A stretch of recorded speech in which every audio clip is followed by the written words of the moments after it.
रतनपुर गांव में संपत और कप्ता नाम के दो व्यक्ति रहते थे। रतनपुर गांव के करीब के जंगल में एक डायन का आतंक था।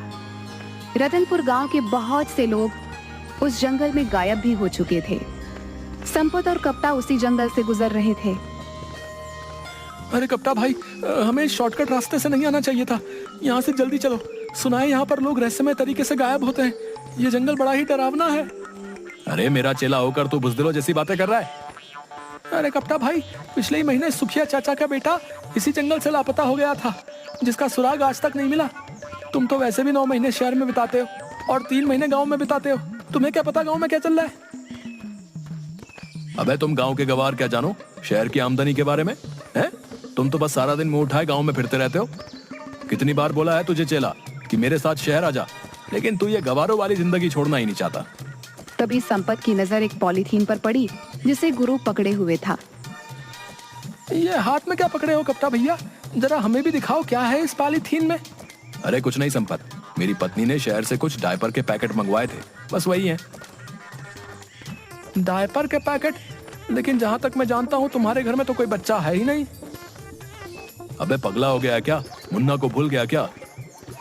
मुन्ना? अरे वो तो 10 साल का हो चुका है कप्ता भैया। सांड की तरह फैल फैल कर मोटा ताजा हो रखा है। क्या वो अभी भी डायपर पहनता है?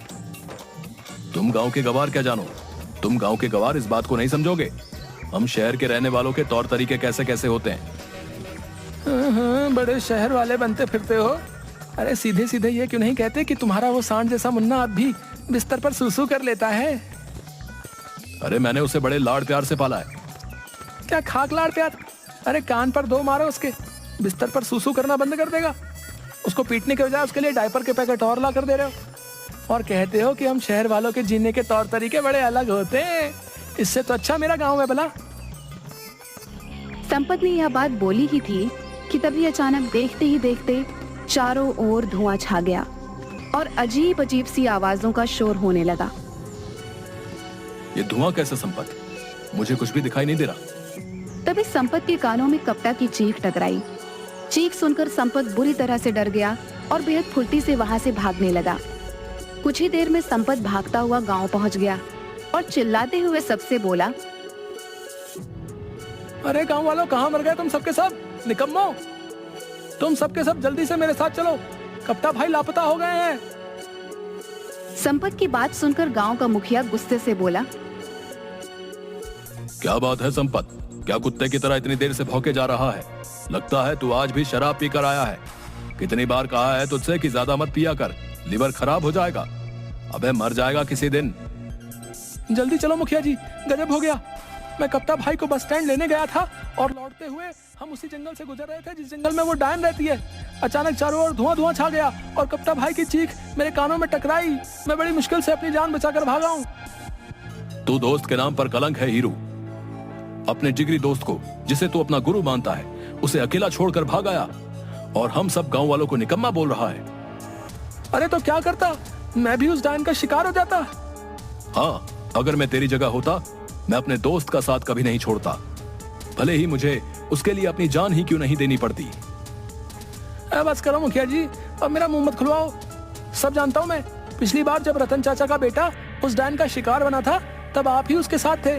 मुझे सब पता है, लेकिन आपसे कोई सवाल नहीं कर सकता क्योंकि आप इस गांव के मुखिया जो ठहरे।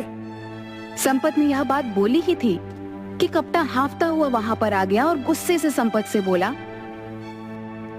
अबे साले, जब तेरे जैसे दोस्त मेरे पास हो तो फिर मुझे दुश्मनों की क्या जरूरत है? मुझे अकेला छोड़कर भाग आया तू। अरे कप्ता भाई, तुम सही सलामत वापस आ गए। मैं तो समझा कि तुम्हें डायन ने पकड़कर मार दिया। मैंने अपने कानों से तुम्हारी चीख जो सुनी थी। हाँ, मुझे उस डायन ने पकड़ लिया था, मगर जैसे ही उस डायन ने मुझे पकड़ा, मैंने एक जोरदार मुक्का उसके मुंह पर मार दिया और वहां से भाग आया। मैं उस डायन से लड़कर आ रहा हूँ और तू डर कर भाग गया। बड़े बहादुर बने फिरते हो कप्ता भाई। अगर इतनी ही बहादुरी थी तो फिर चीखे क्यों? अबे अगर कोई अचानक से पीछे से पकड़ लेगा तो चौंक कर तो हलक से चीख ही निकलेगी ना। अब तुम दोनों लड़ना बंद करो। गांव में न जाने कितने लोग उस जंगल से लापता हो गए। हमें इस समस्या का समाधान जल्द से जल्द करना होगा। कप्ता, तुम ही पहले ऐसे व्यक्ति हो जो उस डायन के चंगुल से सही सलामत आ गए हो। इसका मतलब तुम में उसका सामना करने की हिम्मत है। तुम ही हमें उस डायन से छुटकारा दिला सकते हो। मेरा दिमाग खराब हो गया क्या? अगर मैं जिंदा बचकर आ गया तो आपको क्या लगता है तुम्हारे पानी पर चढ़ाने से मैं क्या चढ़ जाऊंगा? मैं तुम्हारे जहाँ से मैं नहीं आने वाला। जाओ जाकर कोई और बकरा ढूंढो। इतना कहकर कप्ता वहाँ से चला गया। मुखिया संपत की ओर देखने लगा। दिमाग खराब हो गया क्या मुखिया जी? मैं तो खुद ही बड़ी मुश्किल से जान बचा कर आया हूँ। तुम गाँव के मुखिया हो, गाँव वालों ने तुम्हें चुना है, तो तुम क्यों नहीं उस डायन से सामना करने के लिए जाते? अबे अगर मैं इस गाँव का मुखिया हूँ तो क्या मैं अपनी जान गवा दूं?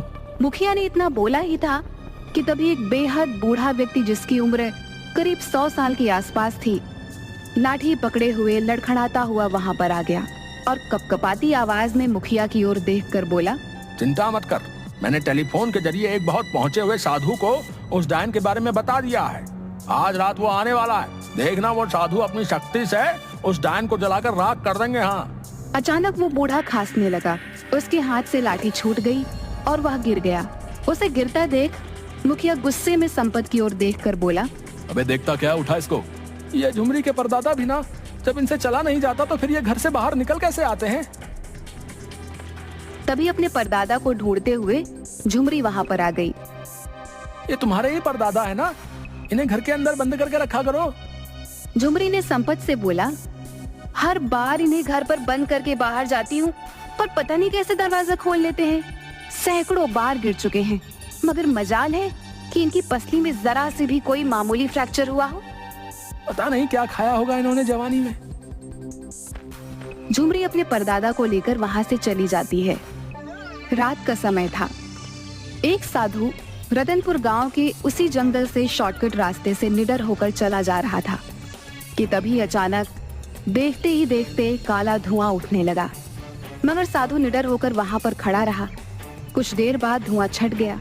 साधु के सामने एक बेहद भयानक चेहरे वाली डायन खड़ी हो गई।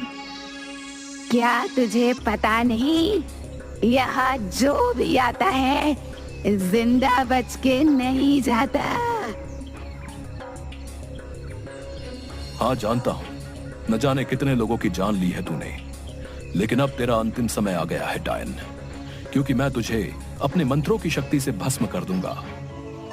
कोशिश करके देख ले।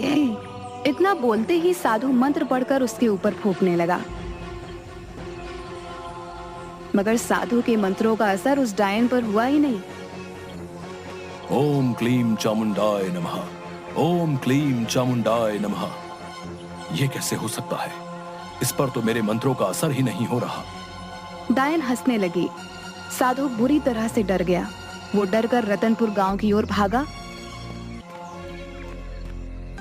और बेहोश हो गया। अगले दिन साधु की जब आंख खुली तो उसे गांव का मुखिया और सारे लोग साधु को घेरे हुए बैठे थे। कहीं तुम वही साधु तो नहीं जो डायन से हमें मुक्ति दिलाने आए थे? हाँ, मैं वही साधु हूँ। लेकिन तुम तो यहाँ बेहोश पड़े हुए हो।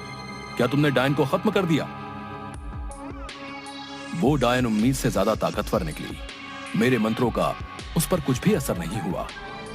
यह क्यों नहीं कहता कि तू एक पाखंडी साधु है? तुम मेरा अपमान कर रहे हो। अरे जाओ बाबा, डायन के सामने जब भाग रहे थे तब अपमान नहीं हुआ था? तुम्हें कैसे पता कि डायन के सामने मैं भाग रहा था? तुम्हारी शक्ल बता रही है। तभी एक पागल वहां आकर गुस्से से बड़बड़ाने लगा। तुम सब डरपोक हो। आज रात मैं उस डायन का खात्मा कर दूंगा। अरे अब ये पागल फिर से यहाँ पर आ गया, भगाओ इसे। अबे पागल कौन है तू? पिछले कुछ दिनों से तूने हम सबको जीना आराम कर रखा है। आज तुझे बताना ही पड़ेगा कि तू कहां से आया है। पागल हो गया क्या? वो एक पागल है, वो तुझे कैसे बता सकता है कि वो कहां से आया है? उस बेचारे को तो अपना ही होश नहीं है। वो पागल बड़बड़ाता हुआ वहां से चला गया। देखना मुखिया जी, मुझे लगता है आज रात इस पागल की आखिरी रात है। सही बोल रहा है तू, ये मरेगा साला आज। अरे वो सब तो ठीक है, लेकिन इस समस्या का समाधान कैसे निकलेगा, इस बारे में सोचो। उस डायन के आगे तो ये साधु भी अपनी जान बचाकर भाग आया है। कपटा और संपत, तुम दोनों इस गांव की आन बान और शान हो। तुम दोनों की जोड़ी इस गांव में गुरु और चेले के नाम से मशहूर है। आखिर तुम दोनों इस समस्या का समाधान क्यों नहीं निकालते? क्योंकि हम कोई तांत्रिक नहीं है मुखिया जी। आपने स्वयं देखा, ये तांत्रिक खुद अपनी जान बचाकर भागा है। भला हम कैसे इस डायन का मुकाबला कर सकते हैं? तो फिर गांव के लोग ऐसे ही लापता होते रहेंगे क्या? तभी गांव का एक व्यक्ति बोला, मुखिया जी, हम पुलिस की मदद क्यों नहीं ले सकते? अबे पागल हो गया क्या है? पुलिस वाले कब से डायन और चुड़ैल को पकड़ने लगे? अगर वहां पर मुखिया जी शिकायत लेकर गए तो उल्टे डंडे मारकर भगा देंगे। बकवास बंद कर कप्ता। पिछली बार एक पुलिस वाला जो इन सब बातों पर यकीन नहीं करता था उस जंगल में गया था, जो आज तक वापस नहीं लौटा। तो फिर अब आप सब कुछ भगवान के भरोसे छोड़ दीजिए मुखिया जी, वही हम सबको इस मुसीबत से बचा सकते हैं। कुछ दिनों बाद उस डायन का आतंक इतना ज्यादा बढ़ गया कि रतनपुर गांव के लोग रतनपुर छोड़कर दूसरे गांव की ओर जाने लगे। एक रात की बात है, वह पागल बड़बड़ाता हुआ उसी जंगल में जा रहा था कि तभी अचानक एक काला धुआं उठा। उसमें से वही भयानक डायन निकलकर प्रकट हो गई और पागल की ओर देखकर बोली, जंगल में मुझे सिर्फ इंसानों का मांस अच्छा लगता है, पागल का नहीं। अरे तुझे कैसे पता मैं पागल हूँ? बेवकूफ डायन, लोग मुझे इसलिए पागल कहते हैं क्योंकि मैं दिन भर शराब पिए रहता हूँ और सच बोलता हूँ। अगर तू पागल नहीं है तो मरने के लिए तैयार हो जा। डायन की बात सुनकर वो पागल हंसने लगा। तू मेरी हंसी बना रहा है? सच तो यह है कि तू डायन है ही नहीं। अगर डायन होती तो मुझे मार देती। पागल ने इतना कहा ही था कि डायन ने पागल को दबोच लिया। अचानक उस पागल की आंखों के सामने अंधेरा छाता हुआ महसूस हुआ। कुछ देर बाद जब उसकी आंख खुली तो उसने अपने आप को जंगल की एक बंद काल कोठरी में पाया, जहां रतनपुर गांव के वो सारे लोग मौजूद थे जो लापता हो गए थे। उन सब के हाथ पैर बंधे हुए थे। उन्हीं में से एक व्यक्ति ने पागल से बोला, अबे बेवकूफ, क्या जरूरत थी तुझे यहाँ पर आने की? आज रात वैसे भी हम सबको विदेश भेज दिया जाएगा। ये सारे के सारे लोग मानव तस्कर हैं। हमारे ही गांव का कोई व्यक्ति उनसे मिला हुआ है जिसने डायन का खौफ फैला रखा है। झूठ बोलते हो तुम, मैंने खुद देखा वो काला धुआं। उस धुएं में से वो जो डायन निकली। अरे वो सब केमिकल का कमाल था। आज की टेक्निक के दौर में कोई भी मेकअप करके चुड़ैल डायन बन सकता है। फिल्में नहीं देखी क्या? अरे यार तू तो पागल है, मैं तुझे क्या बताऊं। तभी एक और व्यक्ति वहां हंसते हुए आ गया। तुम तो रतनपुर गांव के व्यक्ति हो, तुम्हारा नाम कप्ता है। तभी एक और व्यक्ति वहां हंसते हुए आ गया, जो कोई और नहीं बल्कि कप्ता का दोस्त संपत था। गुरु ये पागल तो बड़ा जल्दी सही हो गया। मैं तो खामखा डर रहा था गुरु कि हम इस पागल को पकड़ के ले जाकर क्या करेंगे। ये पागल भला हमारे किस काम आने वाला था, लेकिन ये तो सही हो गया। तुम्हारा आइडिया कमाल का था। देखना संपत, आज की रात हम इन सबको शहर शिफ्ट कर देंगे और वहां से इन सबको पकड़कर विदेश में ले जाया जाएगा। उसके बाद हम देखते ही देखते मालामाल हो जाएंगे। तुझे अंदाजा भी नहीं है संपत, हम इतने पैसे वाले हो जाएंगे कि रतनपुर गांव जैसे न जाने कितने गांव खरीद लेंगे। कप्तान ने यह कहा ही था कि तभी उस पागल ने अपनी फटी हुई जेब से पिस्तौल निकालकर एक हवाई फायर कर दिया। सब कुछ इतना जल्दी हुआ कि कप्तान और संपत अचानक चौंक गए। गुरु इसके हाथ में तो पिस्तौल है। ये कोई पागल नहीं, ये कोई पुलिस वाला लगता है। हमने पागल समझकर इसके हाथ पैर भी नहीं बांधे। तू सही कह रहा हीरू, लगता है हम दोनों बड़ी चूक खा गए। देखते ही देखते पुलिस ने उन सबको घेर लिया। सारे पुलिस अधिकारी उस पागल को सैल्यूट करने लगे। वह पागल व्यक्ति कोई और नहीं बल्कि क्राइम ब्रांच ऑफिसर अशोक था। मुझे इंटेलिजेंस से सूचना मिली थी कि रतनपुर गांव में बहुत से लोगों की मानव तस्करी होने वाली है, इसलिए मैं कुछ दिनों पहले यहाँ की छानबीन करने के लिए आ गया था। यहाँ आकर डायन की अफवाह सुनकर मुझे पक्का यकीन हो गया कि कोई और नहीं बल्कि कोई मानव तस्कर ही होगा जिसने डायन का खौफ फैला रखा है, ताकि पुलिस और लोग डर की वजह से इस जड़ की तह तक न जाएं। और इस काम के लिए मेरी मदद गांव के मुखिया ने की। तभी गांव का मुखिया और उसी साधु के साथ और लोग वहां पर आ गए। मुखिया मुस्कुराता हुआ बोला, मुझे तो उसी दिन तुम दोनों पर शक हो गया था जिस दिन तुम दोनों डायन के चंगुल से बचकर आ गए थे। ऐसा इससे पहले कभी भी नहीं हुआ। सारा गांव डायन से डरा हुआ होता था और तुम दोनों के चेहरे पर कोई शिकन नहीं होती थी। मैं शुरू से ही क्राइम ब्रांच के इंस्पेक्टर अशोक को जानता था। मुझे पक्का यकीन हो गया था कि मेरे गांव में कोई डायन वायन का प्रकोप नहीं है, बल्कि ये तो किसी मक्कार इंसान की ही करतूत है। और तुम दोनों के ऊपर शक उस दिन और ज्यादा पक्का हो गया जिस रात डायन से मेरा सामना हुआ। डायन को भगाने के लिए मैंने बेहद प्राचीन मंत्र पढ़कर फूंके, मगर डायन टस से मस नहीं हुई। कहां से होगी, क्योंकि मेरे सामने तो डायन थी ही नहीं। वो मंत्र डायनों और चुड़ैलों के लिए थे, इंसानों के लिए नहीं। कप्ता और संपत को गिरफ्तार करके जेल भेज दिया गया और सारे गांव वालों को डायन से मुक्ति मिल गई।